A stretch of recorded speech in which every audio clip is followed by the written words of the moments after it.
What I'm hooked into with the meter is the power supply from the fuel pump module down into the in-tank modular fuel pump assembly. Very much, as I mentioned before, a similar pump, what you're used to dealing with. But now we've got a fuel pump module, not a new thing. If you're a Ford tech and you've been working on some of those sequential injected Fords, they're doing a pulse width modulated output from the module down to the pump as well. But this is very fast.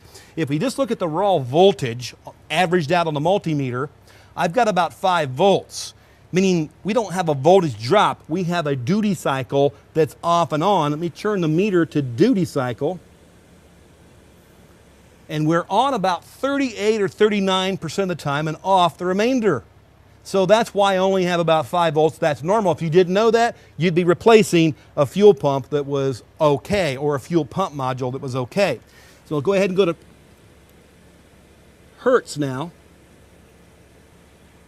24.99, we'll call it 25, and look at the K for kilo Hz, hertz. So 25,000 times per second, this is turning off and on. Let me adjust the time based on my scope here in a second. But that's giving you an idea of what you can see with your meter.